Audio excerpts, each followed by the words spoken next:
Assalomu alaykum yurtdoshlar. Mana obyektimiz tosh qo'yish jarayonlari reykalari bitgan, xudo xolasa.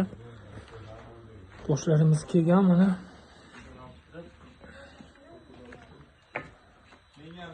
Ko'rishingiz mumkin. Taxminan 2 soat oldin boshlangandi shu obyektimiz. Reyka to'qigandan keyin o'ta tez bitadi. Ko'rishingiz mumkin. Ozgina nami bor, sababi ochiq ko'p. Shuni hisobiga toshlarimiz hali qurimasdan olib kelyapmiz. 1-2 kunda quriydi, xudo xolasa lak sepilsa o'ta chiroyli chiqadi. Bu obyektimizni tonna atkoslari bilan bitirib berishiga olganmiz, xizmatlari bilan. O'rtacha mana shunaqa obyektlar 200 ming, 210 ming, 220 ming atrofida bitadi. Tanlashingizga qarab.